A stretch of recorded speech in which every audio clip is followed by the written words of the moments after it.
This is the behind the scenes. Yeah. So we're just gonna go straight into it. How are you, bro? Okay, I'm all good. Let me get some clips from my like day in the life. This guy got another one. Well, yeah, I'm good. Always standing on business, isn't it? I'm working. It's a full-time job. You know that. Come on, man. I know, bro. Literally doesn't quit, bro. How's everything been? Good. Yeah, it's been good. Yeah. Dealing with some stuff. Did I tell you last time about the legal things? Nah. No, that's a lot. Yeah, I I've got a big problem, but I'm dealing with it. What, from socials? Nah, not socials. It's like a business thing that I was dealing with. I was chatting to someone who was gonna get into business together, and then some stuff didn't work out, and now we're gonna deal with some problems. Wow. But I'll keep you updated on it, innit? Yeah.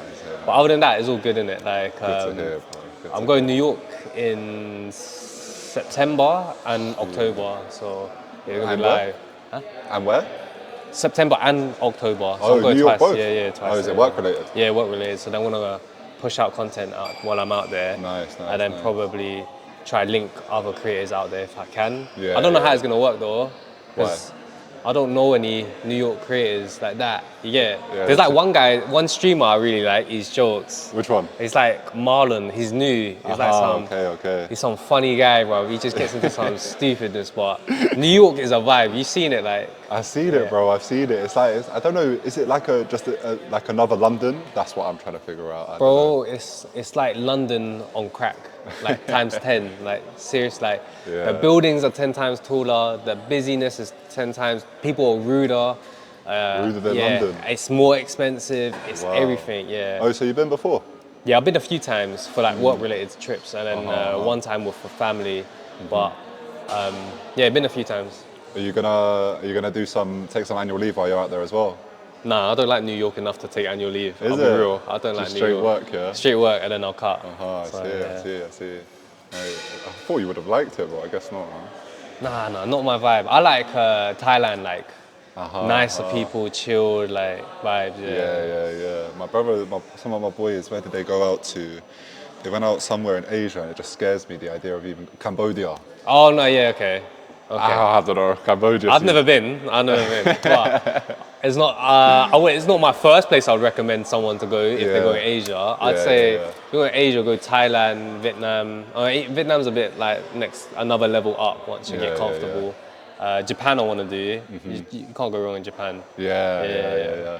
I think it's so true. Like people are so into it these days, isn't it? Like going to Japan, I think it's a trend. You know what? It's a little bit seems like that. Yeah, a bit of a trend, but also the currency is like weak.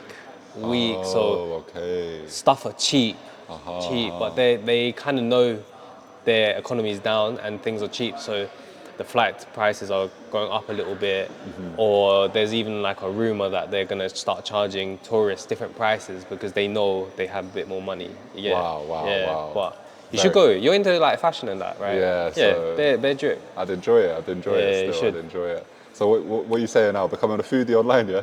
Oh, a bit of everything. I can't lie. Foodie. Like I've always been eating, innit? Like when I link my boys, we don't say, do you want to go do an activity? Do you want to go clubbing? Do you want to do this? It's like you want to munch. Like we're gonna munch, so just eat bears. Yeah. Fucking, we run up the bill like a couple hundred. Sometimes we just split it, just order. Like we done 200 wings at Wingstop like the other day. Yeah, it was mad. Yeah, no, it's good. You're almost turning it into a bit of a business thing as well, isn't it? With making content at those sort of places. For me, if there's an opportunity to make money, I'm gonna take it. Yeah, 100%. There's ways that I've found out how to make money from it, whether that's promotional brand deals, consultations with them, or managing their socials. There's like so many ways you can make money from it. Yeah, it's interesting. You can see it in your content as well, 100%. Yeah, just try like help people, let them know that you can make money from this if you want to. Because I feel like bare people gatekeep, but there's enough money to go around. Like, bare people gatekeep, isn't It's it? mad. Yeah. It's so mad. It's mad because it's like there's a real honesty coming from your content. That's probably why people mess with you, man. To be honest, it's like that's probably like an aspect of it. Like I don't see how you can get honesty or like that type from a video though. I feel like you get that when you meet someone, you know. Yeah. I don't know, but I appreciate it though. Well, get that honesty from you as a person. Yeah, I feel like you have to meet someone to get that, but I find it mad that people can get that vibe from a video. You get it? Because a video is essentially you see what they want you to see. So Yeah. I could be a yeah, I could be a fraud, innit? I don't know if it's maybe because I met you as well and actually understand you as a person a little bit. I see it like that, but I think you can get that sort of vibe. You can tell people who are genuine and who are not in it. Yeah. And you don't strike me as someone online anyway that's just in it for, you know, da. Oh like yeah, true. You're trying to give out information, help people as well. Obviously, we're in the wonderful Collie Coffee today. It's an absolute pleasure to be here filming. Hey, I'm good. How are you, man? This is Ollie, the owner. Ollie, big thank you for having us down. Nice to meet you, Ben. Nice. Can I get you guys something to drink? You go first. I don't drink coffee, which is the craziest thing. I don't want Nice juices. Yeah, what juices do you have? Mango, orange, and sugar cane. Yeah, I'll take that. Yeah, that sounds nice. That sounds actually quite nice. Yeah. I'll have. It's only right I have a coffee, I think. So I'll have. Juice. They're just as nice as the coffee. It's okay. I'll have a cappuccino and a water, please. If that's okay. Thank you so much. Okay. We ready to go? Yes. Ready. Yes, people. Welcome back to Coffee and a Chat. We're here today for our second interview on YouTube. Welcome to the platform. Welcome to the show. And on today's episode, we have your boy Benz. Your boy Benz, welcome, bro. Thank you for having me, bro. Absolute it's always pleasure, a pleasure, bro. It's good to see you again, my dog. It's good to see you again. Yes. So talk to them, Benz, man. You know, through your content, people are able to get to know you in a different way. But for someone who's never seen you before, who is your boy Benz? Yo, so basically, I am someone that came from council background, grew up on, you know, free school meals, stuff like that, single mum, raising 5 kids, and I managed to make a name for myself within the corporate industry, so within data and tech specifically, talking about my career journeys online, showing people what is possible, going back to my old school volunteering. I create content for fun, and I include all aspects of my life, whether that's stuff going out for food, how to land certain jobs, what my job entails, just general lifestyle stuff. So a bit of everything. I'm trying not to be just in a niche for one thing. I just want to be an online personality. Like, this is me, this is my life. If you like it, you vibe with me, then come along for the journey, you know, and that's how it is, yeah. Nice. And it has to be said, I think you touched on it quite well, because there is so many aspects to your content. You're doing so many different things and stuff. But one thing that I noticed about your boy Benz, Mr. Consistent. Appreciate it. Every single morning I'm waking up and I'm seeing your boy Benz on the screen still. So, you know, when you're looking at that content, obviously that must be a big part of what you're trying to do, upload daily and be in people's faces constantly. Yeah. Okay, so for me, I think I started in 2023, like October times. That was like the first time I flew business class for work. So I was like, let me document it for fun, like just have fun with it. And then I stopped, and then I did another video and I stopped. And then in around 13th of December or so, I was like, this is fun. Let me just set my goal. On that day, I was like, let me set my goal, post 1 video a day. And for me, I'm quite goal driven. If I set a goal for myself, I'm gonna do everything I can to hit that goal. So from that day, I want to post. Thank you so much, brother. Appreciate it. Thank you, mate. Cheers, guys. Thank you. Yeah. Oh, that was good, by the way. Oh, that's really nice. Tastes good, yeah? Yeah. Come on, people, come to Collie Coffee. It's only right. So what was I saying? You're goal driven. Yeah, goal driven. I would like to thank you. I like to make sure that I can do everything in my power to hit my goals. So from that day, I said I want to post 1 video a day. Whatever it is, I'm going to post it. And so far, haven't missed a day. Sometimes even post twice in one day, which is mad. But because now I feel like when I post twice a day, it sets me back one day, because that content could have dragged me for the next day. So because I really want to hit 1 video every single day, because how many people can be like, I posted 1 video every single day. So that's the goal, to like challenge myself and what I'm trying to go for. It's amazing to hear, and I think when we delve into your story more, we're going to keep seeing this, you know, this goal-driven aspect of your life, and how, you know, you've been able to create success for yourself in your own way from these early beginnings. But for the last bit of the introduction, when people are watching your content, what do you want people to gain from it? What is the sort of feeling that you want people to have? And, you know, after this interview, hopefully people connect with you, but why else should they come to your page and stay along for your journey? It's just a vibe, just to feel good, positivity, no kind of forced things where I'm trying to be eye-catching and do some crazy stuff. It's just general feel good vibes that I want to go for. I also want you to be able to take away something from my videos, whether that's finance, business, food, family life, just a little message within each video that you can take away to help improve your life. Try eventually, hopefully, build a community where people are helping and support each other, because I don't feel like there's enough of that, especially within corporate. A lot of people kind of don't really support each other, kind of in it for themselves. But I know what it's like to not be able to get what you want and land a job as quick as you want and feel the struggle. So if you follow along for me, I want to create that kind of community and guidance, essentially.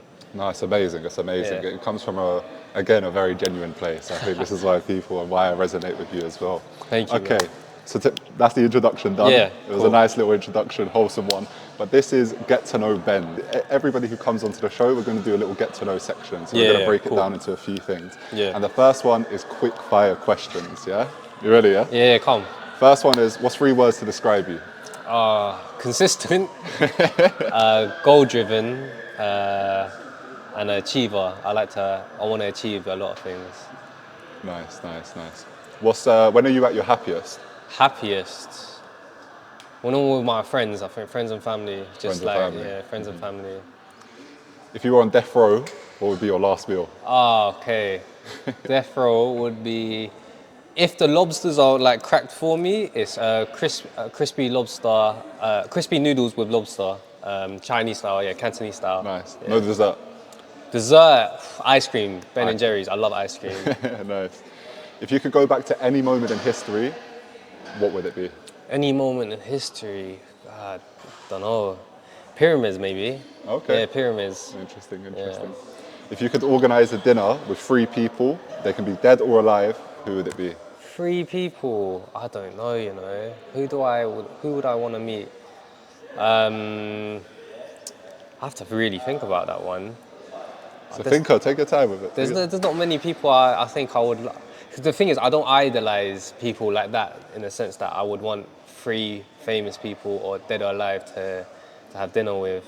Maybe great-grandparents. Actually, that's a good idea. I'd like to meet my great-grandparents. I'd probably have on both sides. On both sides. Yeah, because I never actually got to meet them. So yeah, that's a good one. And what's the best thing about London? Best thing about London? Diversity. Absolutely. 100% diversity. I agree. And you know, when you get to the end of your life, end of your journey, what do you want your legacy to be? No, I did my best. That's it. I did my best in anything that I put my mind to. Yeah. Nice. Okay, that was quick fire questions. Thank you. Yeah. Handled it quite well. Appreciate it, man. I stumbled on the other one, who are there for dinner. Yeah, but it's okay. Through the free ball. Appreciate it, You've got the free ball too. All right, we're going to do some blind ranking cuisines. As we know, Benz is a foodie, so we're going to do some cuisines. I want you to rank them 1 to 5, 1 being the best, 5 being the lowest. There's 2 of my favourite in here, so if you put them to the bottom... Hey. Aye. First one's Thai food. Well, Thai food, out of 5? 1 to 5, yeah. 4. 4? 4, Thai food, 4. Interesting. Turkish.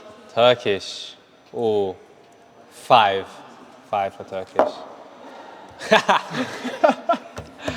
5? Yeah, it's not above Thai for me. Okay. That's why it has to go.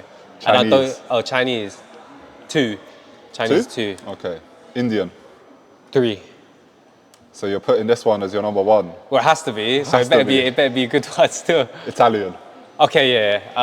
I wouldn't have put it 1, but it's up there. Yeah, it's up there.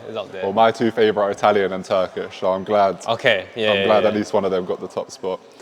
And for the last section of Get to Know Benz, we're just going to do some conversational questions. We'll bounce back off each other and just you give me your opinion. It will be good to hear. Yeah, calm. First one is, in this life, do you believe you can have a purpose? And if so, what is yours?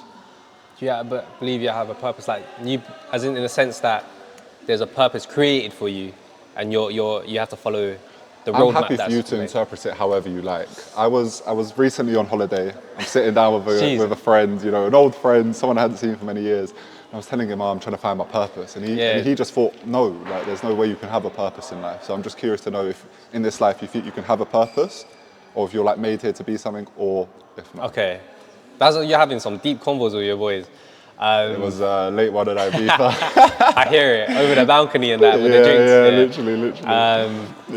I don't think there's a purpose created for you. I don't think there's a predefined destiny for you. I think you have to create your own purpose, whatever that is. Your dream is your purpose. So if I wanted to be Prime Minister, that is my purpose. My purpose is to become that, be the best that I can, provide what support I can as a Prime Minister, being the best that I can. So for me, my purpose, I think, is to just give back to the people I love, have fun with it, give back to the community if I can and where I can. So that's my purpose, to have fun and give back. Have fun and give back. Yeah. And I think that's a great purpose to have. You know, it's quite laid back. It's just like taking every day as it comes. No pressure on it. If you can't give back, some people give back with money, some people give back with their time, some people give back with hard work and manual labor. Whatever works for you, if that's your way of giving back, then it works. I like it. It was an interesting conversation that I had, and it was like, you can't have a purpose, so it's good. I like your one. I feel like in this life, I'm always trying to figure out what's my purpose. So having that perspective, that maybe it's just just enjoying life. Yeah. Me, I like to enjoy life still, so it's all good. The next one is. All right, so you've been on a big journey in your life. I'm looking forward to delving into it more. But what would you say is the biggest lesson that you've learned in your life? Consistency. Consistency is key. Consistently never giving up. Continue to strive for better, knowing that there's better opportunities for you, just not seeking comfort and staying there. Like, go outside your comfort zone, push yourself, challenge yourself.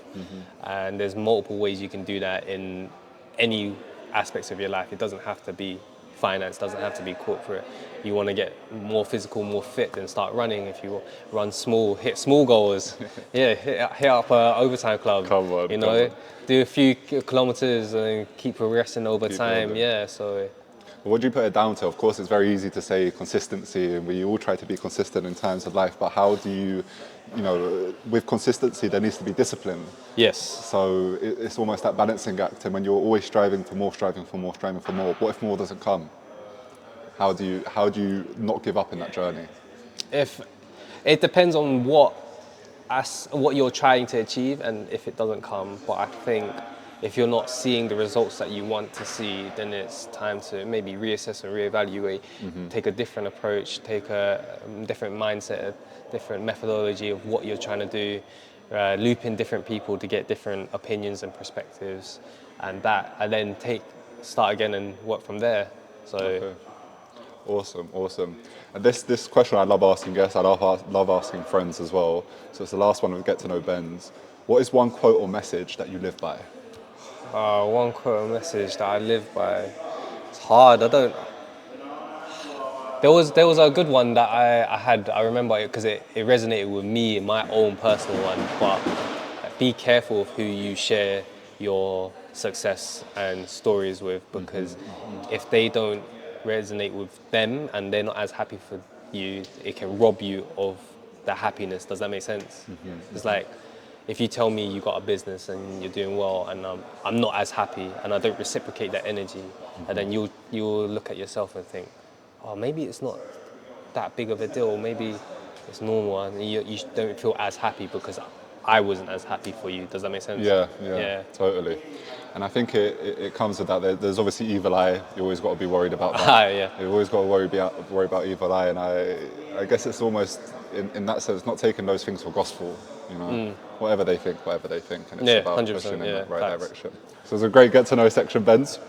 As we go into your story and stuff, I want to give you one word, and I want you to tell me what the feeling is and what you think when I say this word. Yeah. Okay. Family. Family. My mum, my sister, my brothers, my boys. That's like family, 100%. 100%, and it's definitely, from seeing your content, it's definitely a big part of your life. So I really want to delve into that. As you mentioned, you have quite a lot of siblings, but how many siblings do you have? I've got 3 older brothers and 1 younger sister. Oh wow, 3 older brothers? Yeah, 3 older brothers. It was mad. Growing up was mad. Fighting for food was mad. Yeah. Wow, that's crazy. So what were your early years growing up, having 3 older brothers, a younger sister as well? What was it like? Oh, bro, we was sharing stuff. It was like hand-me-down clothes. It was like my brother would take me to the park and stuff like that. Yeah, it was a lot of fighting, a lot of sharing. I remember we used to huddle around like one PC. We used to play like RuneScape together. So like one would play, and then he had to like jump off, and then the other one gets to play for like 30 minutes, an hour, then jump off, and then the next one plays. So it was like that, yeah. It makes you really grateful for what you have now in life, innit? Trust me. Like if you want to play something, you just play your own piece. Trust me, no sharing, nothing like that. So out of your brothers, who was the best at gaming? Who was the best growing up? Who was the favourite child? Maybe that's Favorite gaming. I think I was the best at gaming. Okay. It was me, like Call of Duty Modern Warfare. I was the guy. Oh, okay. My second oldest brother Simon, he was really good as well.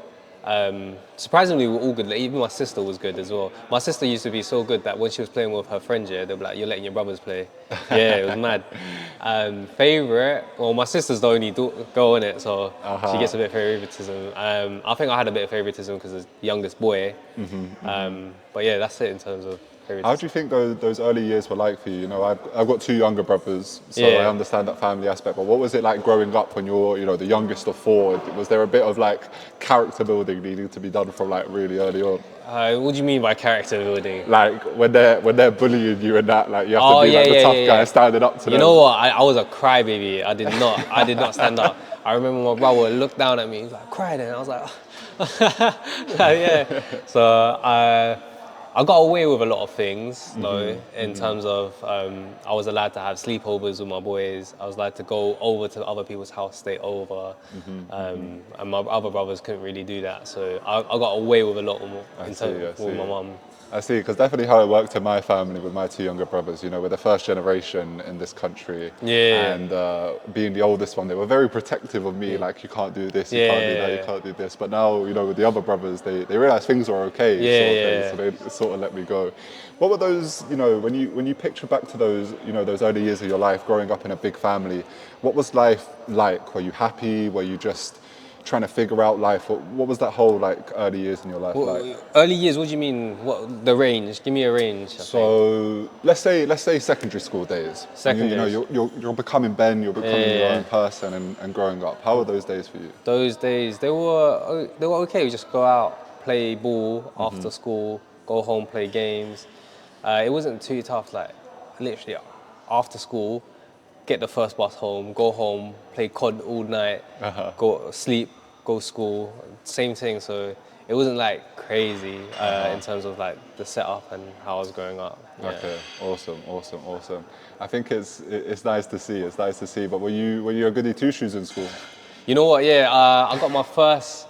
I remember I got 1 detention one time, and then the teacher was like went out, and then the rest of the man were like moving mad, and I was like, "Yo, if you act mad, he's gonna add another minute.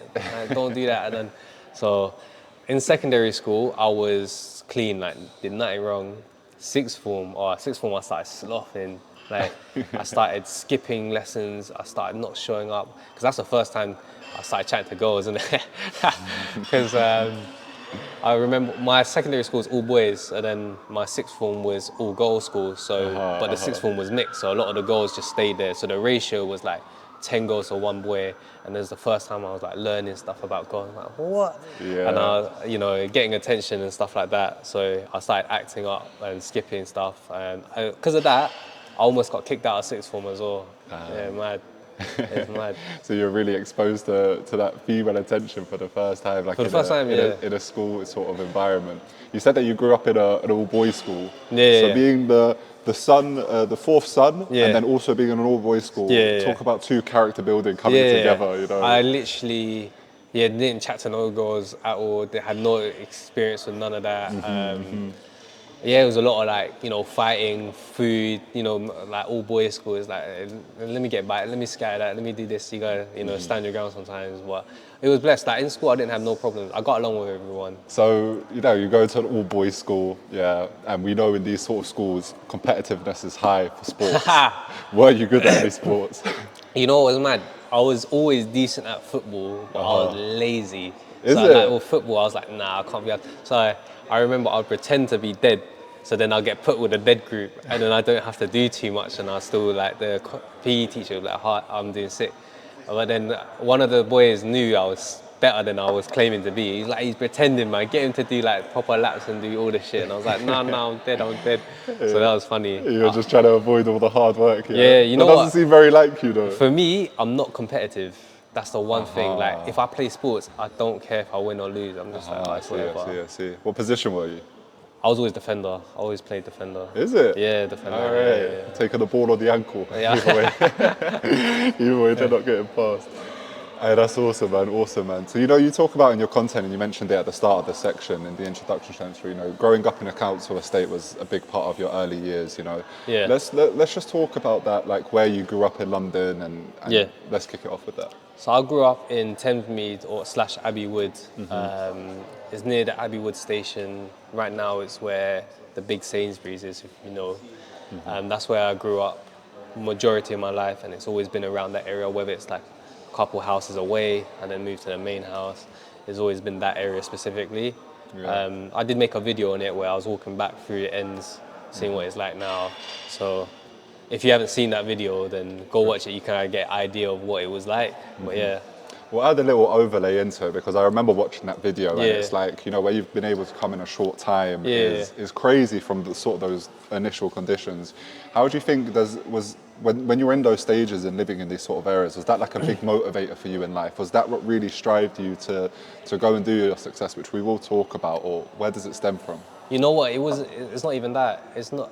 When I grew up in council place, I just assumed that's the norm. Like, it's normal. Most people grow up like this, or I didn't see other things and think, why isn't my life like that? I'll be honest, I don't think socials was as big of a thing when we were kids, innit? So Yeah. I couldn't see someone living in a penthouse and be like, right, he's the same age and he's in the penthouse and I'm not.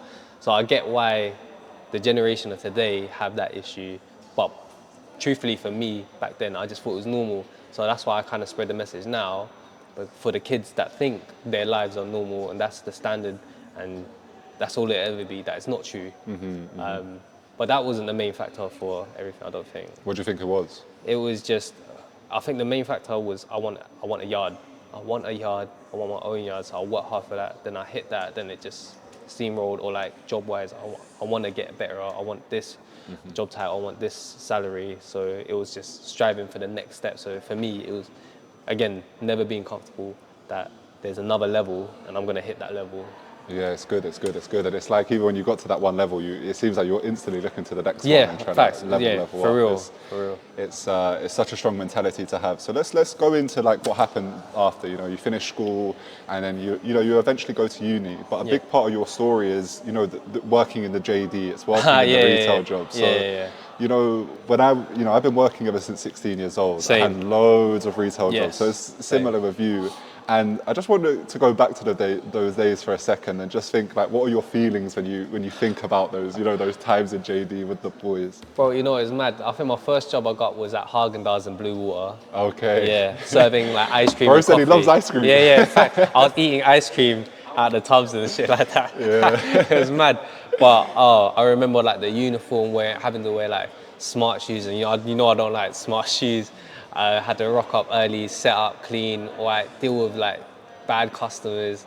I remember the first time I got my first paycheck, I got like a couple £100 or something, and I bought Supras. Lil Wayne used to wear Supras. Yeah. I bought like some red sky tops, burgundy one. That was the first thing I did with my pay. It's mad. Now that I remember all of it, it's mad. The struggles and like doing all of that. And then I think my next job, I worked at Game for a Christmas temp. Wow, you are really hustling, innit? Game, Game. Bro, it was a small store, walked around in circles, just chatting to the same customer, bugging him like, yo, you need help? And he was like, just leave me alone. I was like, damn, man. And then the next job I had was Uniqlo. I was a Christmas temp, summer temp before uni.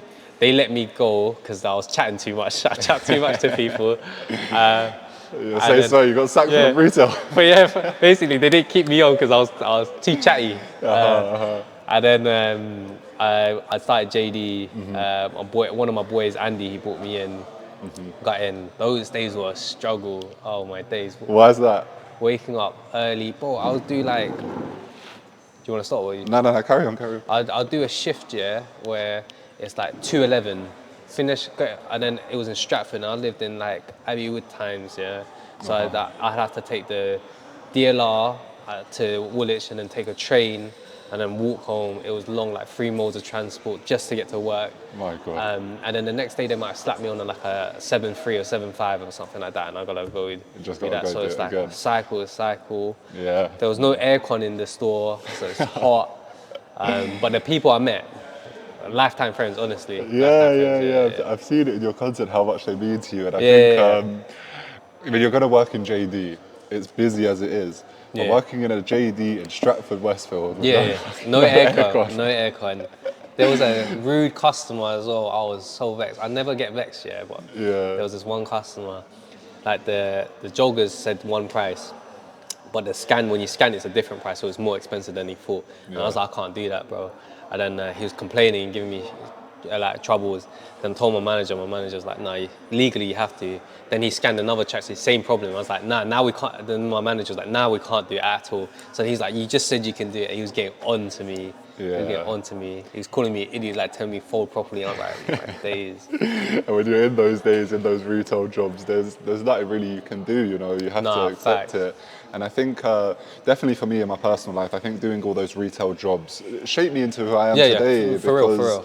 What is one of the most underrated things about the retail jobs and working them at a young age is, okay, the character building. It's speaking to people, it's dealing with difficult scenarios, dealing with difficult customers. What would you be your thoughts looking back on it now? Would you go do the whole same thing again? Or, you know, working those retail jobs, learning that character building, or what would it be for you? Yeah, facts. I'll still do it again. It was fun because the people I met, I'm glad I met. It taught me the value of money. Like I've made like £6.50 an hour. But like 2 hours of my life bought me lunch. So I know the value of money. You get it. So I would never change that. And I think even when I have kids, no matter how good I am at life, they're gonna work retail. Facts. 100% they work in retail. Yeah, I think it's needed, you know, because you know, I look at myself and how I developed over those years, but then I also look at my brother when he started going into professional work, and it's just like, you know, that character building over a long time. You learn about yourself, you learn how to speak to people. So I'm sending my kids to the car wash, then they can go into retail. Retail's a luxury. Jeez, mad. That's mad. Retail's a luxury. Car wash is mad. So yeah, let's talk about it, man. You then obviously transitioned into UD, if I'm correct. So I was working JD whilst at uni, and then Uh-huh. after uni, I went back to JD. But yeah, uni. Cool. So which uni did you go to? I went Coventry. Hey. Coventry, yeah. Hey, you're living up life there, yeah? No, I weren't. No? No, I'm an introvert at heart. I didn't go out. I was just playing games at home. I didn't go lectures, nothing like that. Is it? I was banging gym, bears as well. So bang gym, play games, that's all. I didn't go clubbing like that. Unless I went to like visit my boys in other unis, then I'll go clubbing because they had people, so I'll go out with them. But if people said they went Coventry, if I say the years that I went Coventry, people won't know me because I wasn't out like that. You wasn't out like that? I was not out like that. You're just focusing on yourself and taking it like that? Nah, not even focusing doing like productive things. It's just literally playing games. So, yeah, no one would know me. You were enjoying that freedom, innit? Yeah, no, like, the freedom was mad. The freedom was mad. Yeah, freedom was mad. That's good still, that's good. So what did you study at uni? What did you do over that time? You know, I studied business marketing. And yeah, it's a relatively easy course. There's obviously harder courses there's stuff like computer science, dentistry, doctors, lawyers. There's way harder courses. So my course wasn't too tough, but yeah, I managed to do decent in it and get a first. But it was mad because I skipped all my lectures, and so I'd like literally revise the week before. And See, Benz is trying to act like the innocent one. He was up to madness. No, that's jokes, man. It's jokes. What do you think about the whole uni topic of uni now? Because you know we're seeing youths, we're seeing people, you know, make a name for themselves either online or on social media, etc. What's your thoughts about the whole uni process, going through that pathway, and if it was me now, I wouldn't go through uni. I wouldn't go through uni. I mean, uni did help me land my job, but there's so many other avenues that you can take that you don't have to go to uni for. So like, you can do degree apprenticeships, which is studying and working. And I remember when I went back to my old school, one kid asked that, And I was like, I'd rather take that because you get your foot in the door, you network there, you get to see if you like it, that kind of job. If you don't, you just switch, do something else, and you're young enough to make that switch early on. So do that, do your own things. It's easier than ever to make money with your phone. Like, I remember I used to see so many people like, you can make money with your phone. If you're not making money with your phone, then what are you doing? And it's so true. Like, if you have the drive, you got an idea, you can execute it on your phone. That's interesting. That's interesting. I look at uni and I'm kind of sit on the fence with it a little bit, so to say, about what I would do, because we've got a younger brother who's 17 and he wants to go down the degree apprenticeship route. So even whether it's making money on the phone, there are other alternatives. What were some of the biggest things that you learned at uni as like a person that, helped you like to where you are in life now? Nothing, I'll be real. Is it? Nothing at uni. Wow, I did okay. nothing productive, or like my mindset was not mad at uni to make me. When the things changed and I took it serious is when I first got my corporate job. Like, or started applying. That's when I was like, I want it, because I just followed the natural structure of like school. So like secondary school, sixth form, uni, and that's it. Just follow the structure. Whereas with corporate, I know what I'm building here is going to lead to something. Yes. That's why I took that more serious, because I know whatever I put in, I'm going to get back out. Nice. Whereas uni is like, just follow a structure, get a grade, and that's it. Okay, interesting. It was, I always picture back to those uni days, and it was like living away from home, for example. Yeah. It's like that period of learning about myself, etc. But let's go to, you're talking about your job there in the corporate world. You've been able to do your thing in that space. So let's delve into it. What do you do? What is your role, and where are you at in life in that area? So I'm a data analyst in tech, and I'm not as entry level. So when I say data analyst, it's normally just for the general population to understand what my job title is, but there's levels to each job role, of course. So if you know, like project manager, I'm sure you can get the senior management and blah, blah, blah. It goes up director level. So my role sits above, a bit higher than the entry, and so I manage a lot of things, including what a typical data analyst would do. But yeah, that's what I do as my day job. How did you get the role? LinkedIn. LinkedIn. Yeah, That's through LinkedIn. yeah. And I've heard you speak about it before. It was like there were so many applications that you had to do, but when people see you being successful in your role, they think, okay, it's a piece of cake. But how long did it actually take you to get one of these roles? So I think I finished uni like summer, and then I was like, I don't want to start a day job yet. I want to just enjoy working with like younger people. So I've done JD for the summer, all the way down to Christmas, and then I was like kept working there, and I didn't have time to apply. And I remember seeing people that also did uni, and then they were like 5 years older than me. They done uni, but they stayed in retail because they got stuck there. I was like, I don't want to be that. Wow. I was like, I want to try push for a corporate job, because that's what I went for uni for. So that whatever works for them, that's for them. But for me, I wanted something like a corporate one. So I quit my job I just quit straight, didn't show up. I was like, nah, because they were being disrespectful. The management was being disrespectful at some point. So then New Year's of 2019, I think I just started applying for jobs every single day. Applied for jobs for 9 months consistently.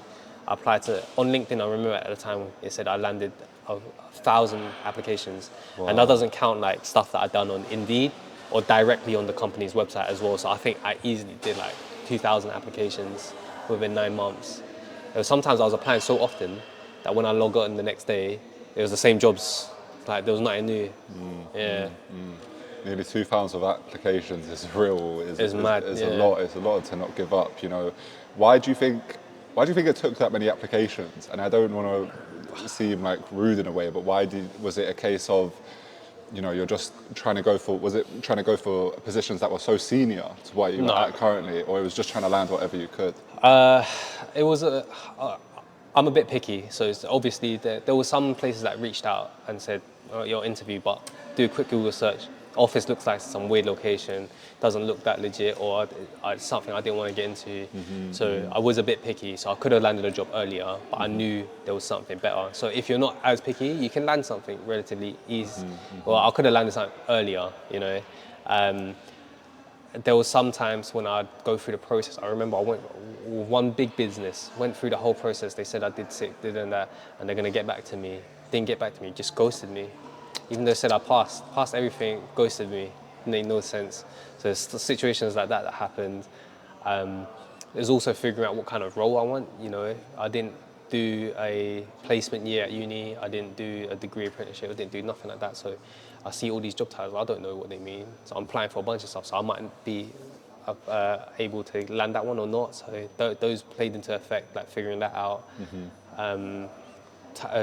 Grad schemes were mad competitive because every graduate is going to apply for a grad scheme because they think that's the way in. But technically, those are more competitive than the regular jobs. Yeah, exactly. So there was a lot of aspects that went into it. Yeah. So yeah, one thing that really stands out to me is that you had the opportunities to go work somewhere else, but it was really about getting the right role and the right company for you. For young people who are looking out for the right role for them, what should they be looking out for? What do you think are some of the key aspects that you want to look for when finding those new jobs? I'd say if it's someone that's also worked there, because the company that my first job was at is under a parent company that owns other ones, and my boys worked in those ones, so I knew it was legit. I knew the structure, and they kind of gave me an insight of what it's like. So that can help you find out if that's perfect for you. Yeah. Do a bit of company research, their clients, what they do, check their LinkedIn, check their employees. Stuff like that, what their mission is, their goals, what work they've done, stuff like that. And you can get more sense, their office, their location. You know, is it in central London? That makes it obviously a bit more legit if it's something in like the outskirts or something like that. So those are a few factors that I took into consideration. Yeah. I think it's important to because it seems that you do have some people that are very curious about those little bits and bobs. You know, you have that audience which are trying to learn from you and understand from you. So when you're going into these roles, when you got into that first graduate role, I know that you went through a process of trying out different departments, and then you found that data analyst was for you. But when you're going into these roles, you've been able to be successful in a short space of time. What do you think that's down to so much? Is it your consistency, or what do you think are some of the main factors that you implemented to be successful in such a short space of time? I think it's consistency and always wanting to improve, like in any aspect. If you take that wanting to self-improve into any aspect of your life, then you'll go far. So with my first job, I remember this is my first job. I made mistakes in my first job. I sent emails to like company-wide by accidents. I done stupid stuff, but I learned from it, like this and that. Or if I ran out of work, I'd sit there and I didn't do anything because I was like, I don't know what to do. And then my manager would get onto me and I'm like, it's just ask. So then I started learning, start asking more work, give me this, that.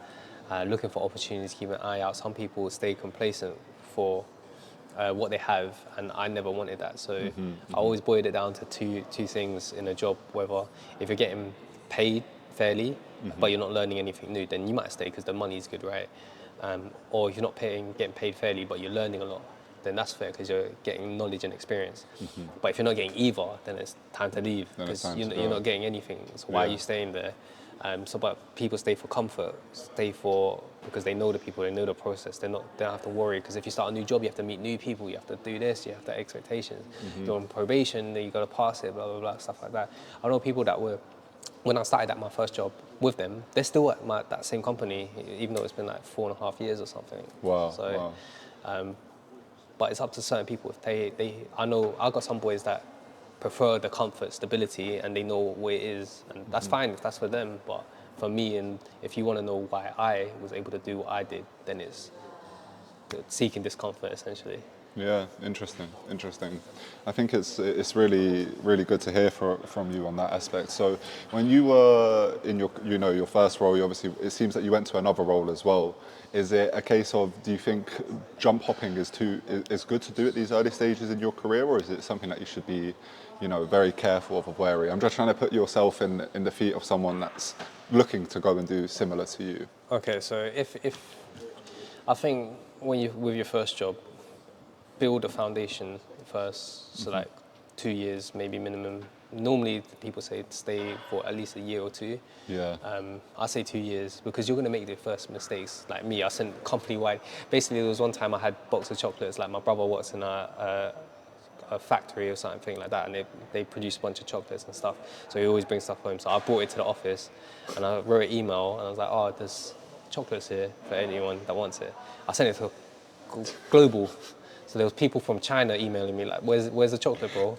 I was like, and then someone from like America was like, nice. And then I was like, so you're gonna make mistakes like that, but you won't iron out those mistakes until you had enough experience realizing like you're gonna do this and that wrong. So like 2 years, I say, is enough buffer time to iron out the stupid uni you into like a young corporate, more professional you. So stuff like that. And job hop, I think. Job hop is if you provide a valid reason to move, whether that's, again, you're not getting enough experience, you're not getting paid fairly, that's okay. Like a company will look at you and think that's understandable. You can also move because you don't align with the company values, you don't see growth for yourself as well. Management, there's no growth, there's no potential. You want to switch in terms of changing the direction of what you want to do. There's many reasons why you can move regularly, and it's not a bad thing, because if there's a justified reason, then the employer will be like, well, that's weird. It has to be a really bad one for them to be like, you're leaving for that. So Yeah. Yes, people, I want to say a big shout out to Collie Coffee for letting us film at their coffee shop today. It is really appreciated. It's a great coffee shop located in West Ealing for the best coffees, best pastries. Listen, they really ain't messing about. Make sure to come and check them out. Say Coffee in the chat sent you. Love. So yes, we just came from a little commercial break. Me and Ben stuffed ourselves a little bit. always eating good. Always, Thank you, Collie. Shout out Collie Coffee though, again, man. Really nice spot, really good people. All right, let's get into it, man. So obviously you've done really well in your corporate world, and you've been able to have success and do well, but I really want to know what it's been like managing that success, in terms of relationships with like friends, with people around you, and how's that whole process been? You know what? It's not been too bad at all in terms of like my family or friends don't really change. Like we all grew up together. Like my closest boys, one of them I literally came out, fresh out of the womb. My boy, he was there, Wow. So, yeah, because our mums were best friends, so he's always been in my life. Wow, that's and then incredible, man. some of my other boys I've known since year 9. So, and they've paid for me when I was broke, got me food, treated me out, stuff like that. So it's never really changed. Obviously we make jokes and stuff like that, but nothing had to like hide. We all share about how much we earn. And so it's all love. There's only been a few times probably where people were like expect me to pay or expect me to do stuff, or like they'll ask more like, oh, get the Uber, or they'll kind of like let you pay. Yeah. And so, but you learn to manage it in terms of you learn to say no. Otherwise, if you keep saying yes to those sorts of things, then you're only going to set yourself in a hole, and you're not going to get out of where you originally came from. So learning to say no and managing who you're around, basically. Yeah, it's a big thing, you always don't want to become that person that people just think that they can take the mick just because you've done well for yourself, man. It's amazing to hear that, those relationships that you had with your friends, and especially the one coming out of the womb, it's been easy to manage. But what would you say so with your own personal friends and family, it's been good, but what about people from the outside looking in? Have you had people, especially since you're going to social media, that want to just be your friend because you're this and you're that, or do you think people have tried to use and abuse you? You know what? No one's actually tried to use me in the sense of just like financial gain. Yeah. So I think I've been fine, and then the people I've met online have been all nice and humble, and they got their own thing going on, so they don't necessarily need me. And I'm not like popping like that, so there's no clout you can get off me like that. So I haven't had to deal with that so far, thankfully. The only thing that is people just asking for general advice, which is calm. I don't mind giving advice because that's free, and I think all information should be free. But yeah, but now managing, the only thing that I manage is that I try to get back to people that show support. Like those people get prioritized in terms of if people asking for help is the ones that been leaving comments, liking, following. They get the first replies and priority, then it goes to like people that don't follow me or whatever. Replies like that. So that's how I've been managing. Are those people that aren't following ever even get to hear from you? These days, no. Before, back in the day, if you didn't follow me, I'll reply because I had time. But now these days, if they're not supporting, then I don't have time to like prioritize their questions and stuff like that, because there's people that actually show love, so they deserve it in my eyes, because you're supporting me, so I have to support you. So, yeah. I think it's really good, and you know when you talk about you're trying to make a community and etc. etc. I think you're doing that without even realizing. Like you're doing those early stages, those people that you help and support in their journey. You don't realize that how probably important you are to them. That you've helped. So you've had a lot of success stories. Tell us about some of them. You've had some success stories with helping people. Oh, there's a few people that like didn't know what to do in terms of like structure their CV, what layout, what should be prioritized, color coordination, where to apply for jobs, how to approach, what courses, stuff like that. And I've had a few. This is like my Instagram highlights to show some of the people that reached out and managed to land jobs. I'm sure there's others out there that I didn't be able to help. Like that's only like probably a small minority. I don't want to say like, oh, everyone I help gets a job in it. It doesn't matter. Anything you touch turns to gold. It's not like that. But I'm always happy to help. If there's like a wall you've hit and you're struggling, then come back to me. I'm always there. Some people even like land jobs, and I'm like, congrats, well done. Like if you're facing more challenges once you're in there, come back to me. I'm happy to help. Yeah, it's really nice. Is it not taking up a lot of your time? You know what, there's down periods. I think, there's down periods in my life. People look at my shit and think, oh, I must be so busy. But I think you'd always have some downtime, no matter what. And that's the times when I can reply. But I let people know, like, I can't prioritize your thing all the time. I'll reply when I can. Yeah. It'll never be longer than a week that I take to get back to someone, I don't think.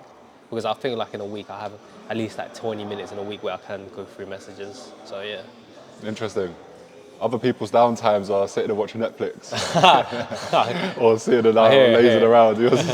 Let me go help someone. It's very interesting. It's very interesting. That's funny now you say it like that. Yeah, it's funny. It's true. My downtime is definitely, watching a little Netflix series or something. So it's interesting that's your way of downtime. It is. What's some advice that you just give to the younger generation, man? People who are maybe in that 16 to 18 bracket, maybe a little bit older as well. What would you tell them? Nothing's impossible. That's just facts. It doesn't matter when you start, how late you start, where you come from. You can literally achieve anything. There's people. The CEO of Google was from India, came over to America, studied, got his degrees, masters, whatever unis he went to. Started off as a project manager, worked his way up to CEO. Someone from India. Like, if that's not proof that anything's possible, then I don't know. Then what is? Yeah, trust me. So. Yeah. It is that thing that nothing is impossible, and it's like another thing that I really like is what people say. The only way you can fail is if you give up. Yeah, facts. So it's important to just keep pushing in that right direction, keep going, Yeah. You're a very interesting character, Benz, man. Very interesting. Thank you. It's in a good way.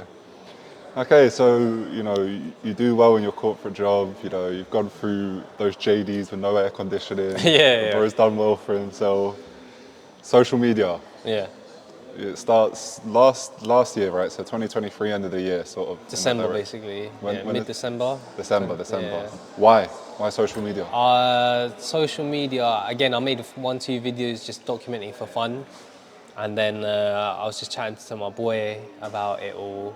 And he was like, you have the lifestyle, you got the knowledge, why don't you just post, people like be interested to hear. And I remember I was telling him about my salary on my job, and he couldn't believe it. And then he's like, after hearing your story and knowing that you did it, I know it's possible. I was like, mad, you didn't think it was possible before. So that's why I kind of started posting on top of like what I was doing, like careers, finance, to show people these stories do exist. Like my story is like good, but there's even better stories out there you just haven't heard of. So once you hear that, that might push the next generation to do better. Because I feel like if I heard someone like me come out earlier, I might have achieved better things at a faster rate. So the next generation that sees my videos, the ones in school now, they'll see it, they'll do better than me, faster than me, because they know what's possible. It's interesting because you come into the social media game quite raw and organically, Yeah. And in the short space of time, you've not only been able to build a following, but then you've kind of been able to like really identify what is your niche, in the sense that I know you said you don't want to have a niche, but there's certain aspects to your content that you'll get with you over a month, over 2 months. When people are looking to do the whole, I want to upload daily, I want to find my space in social media, what advice could you give to them? It just starts with uploading, just that one video. When you upload daily, you can't look perfect. Your trim's not always going to be on point. Your clothes not always going to be on point. The angle's not always going to be right. Just slap the video up, see where it goes, and you never know where you'll go. I remember seeing some Somali kid. He went to Japan, just post a few vlogs, pictures. He blew up, took over the scene. Now he's got like 30k followers, grew quick just from having fun. And now he's using that to like monetize and build a platform for himself. That's what I'm saying, nothing is possible. It just starts with one upload, never know where it will go. So yeah. Just keep pushing in that right direction. Yeah. It's interesting, man, because you came into social media and you've done well to build like a following in a quick time. But I'm curious, on your journey, how you've had to deal with any potential, mental struggles or like, wanting to go, because of like views and stuff, reach, or maybe like certain comments. Like, how have you dealt with that whole thing of making social media like something where people are seeing you every single day, and I don't know how much of your life you expose, but you expose maybe like a certain piece. How are you managing that? There's a lot of mental to the social media that I don't think other people really talk about. But comments don't get to me. You can leave hate comments, you can leave any type of comments. It does not get to me. Sorry to disturb you, but when man's comfortable with himself, Yeah. like anyone can say anything on comments, and it's just like, all right, cool, broski. Yeah, it does not matter. If you know me as a person, I don't get angry. I don't let nothing get to me. It's just, you're here for a short time in life, just have fun, that's it. So comments don't get to me at all, if I'm honest. What does get to me is like views. I used to check my following. So every night I used to be like, oh, my followers at this. I wonder what it's going to be tomorrow. Because at some point when you see such high growth, fast growth, you think that's going to be continued. So you're like, hey, it's next. And then that has a mental toll on you when you don't hit it. And because it's out of your control, I've learned to accept that it is what it is. If it's something I can directly control, that's different. I can control daily uploads, so I can control that, so I'm happy with that. But I can't control how far the algorithm pushes me, so I'm not gonna get upset about that. So I only get upset about the things I can control. So if I don't upload daily, then I'll get sad, and that's on me, right? That's a valid reason to get angry or sad at myself. Whereas if a video doesn't do well, I can't get mad or angry at myself, because I have nothing to do with that. But I do speak about it, like if I post a video and the views don't bang, I might have a bad day.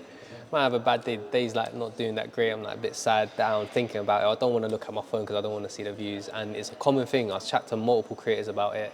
And that's how I manage connecting with other creators, because when you're in this space, no one else understands it because they're not doing it. Your boys aren't doing it, they don't get it. Your family's not doing it, they don't get it.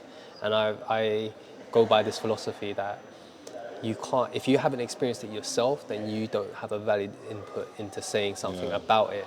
So when I connect with other creators, it's good to know that even as big as them, some of them have like 500k, and they deal with that problem too. So it's like, oh, okay, I'm not the only one, So that's one way I deal with it. It's interesting because no matter how big or small you are, the same thing plays on your effing mind. Like it's that case of sometimes you can upload a video, it's going to do well straight away, yeah? You can know, but it's those ones where you think it's going to do well, and then it doesn't. I've had that. I had a few where I was like, this is going to bang. Didn't bang. I was like, yeah, you know what? I'm going to stop saying that. I'm like, I don't care. So now for me, I slap it up at 8 a.m. Like people certain times, like 6 p.m. people get off work, kids are online. That's when they watch. But for me, I slap it 8 a.m. in the morning. I don't care if it bangs. I've done my goal of posting it once a day. I'm good, and I don't have to think about it the rest of the day. I know some people that wait till 6 p.m. and then they might be on a tube and they're like, I can't upload, I can't do this. So that's why my one always gets uploaded at 8 a.m. Out of the way. It's interesting, bro. It's interesting. It's a very good mindset to have, yeah. Because when we're all dealing with this thing of not doing views, but if you're just focused on, listen, let me make sure that one upload gets out of the day, then there's nothing to really worry about too tough. You'll grow as you're meant to grow. Yeah, so that's how I see it. It's like, it'll come, it's a steady journey, enjoy the journey. Like, I get to go out to eat, like places pay me to eat at their place, or I get to eat there for free and review, and I'm bringing my friends and my family with me. That enough is like, bro, I don't know how long this journey is gonna last, but I'm gonna make sure that everyone that I love and I like hanging around with gets to experience this. So that's why you see in my food videos, it's my boys. Like, just sometimes it's someone there, sometimes it's a friend here. So yeah. It's sick, man. It's sick. It's sick. It's sick. It's sick. And let's talk about your collaborations with brands, because was it Itsu recently, yeah? Wasabi. Hey. Let's talk about your brand's collaboration with Wasabi recently. It's not the only one that you've collaborated with, but talk to us about how you found yourself in that space, collaborating with brands, and especially a lot of food places as well. So if you look at my page, you mainly consider me a food page, probably. You're becoming that. I feel like brands look at me and think he's the food guy. Out of everything. So I'm like, cool. I work with them. They basically reach out to me. So a lot of these people that handle the PR, marketing, they're on social media. If you have a PR job, you go on TikTok in your spare time. That's your job too. Yeah. So then they'll look at it and think, oh, I like that guy. We're gonna use him at work, and then that's how it comes. Recommendations. So they consistently see you. So you never know who's seeing your stuff, and that's how they reach out. The other way you can get collaborations is like through an agency. I've worked with one guy as an agency, but this is early days, and I thought I should learn everything for myself. So I manage everything myself now. So in terms of working with big brands, I don't have the network. I don't know the people at like Wasabi, so I can't reach out to them. You just kind of have to wait for the emails to come to you. Yeah. Interesting. I would have thought that with the amount that you're doing, that there might be a case of, okay, you're finding restaurants and you're reaching out to them as well. Yeah, restaurants, yes, but not big brands. Big brands are different. I've tried to do cold outreach to big brands, but it never works as well. So it's a bit harder. That's why where agencies step in, because they already have that connection, that network to bring you in. You know what you need to do with the cold outreach, yeah? It's very rogue. You need to find their email address and call them on Microsoft Teams. Call them.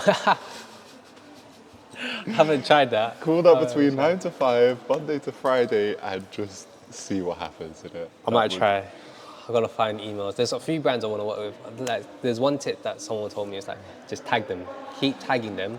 It was like, he was telling me a story that their marketing team, they hire 10 people, and all day they spend is just looking at who tagged them. So if you're like me, I'll always wear Uniqlo. If people are like, where'd you get that t-shirt? At Uniqlo, and they'll start seeing you, and then it builds a relationship, a connection, and stuff like that. So you can start from there. Yeah. There's many different methods, isn't it? Many different methods. For real. So working with these brands, you've almost turned it into another little side hustle. In terms of being able to earn money from these and these collaborations. How, you said that you manage it all yourself. Like, what's the negotiation process like, and what can you tell creators who want to become a foodie? What can you tell them? Yeah. There's many ways you can negotiate in terms of like what you can provide and what you can offer. You can offer videos on TikTok and Instagram. That's two different platforms, two different audiences. So you can charge separately or a combo deal, like to get both. You can charge for stories, and if you want a package, all free, that's a different rate. If you have a broadcast channel on Instagram, you can charge for that. So you got exclusive people. You can get. I think there was someone saying say a Uniqlo.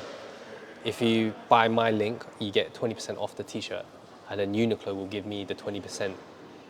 So my audience get a cheaper price, but then I also get money as well off it. So it's a win-win.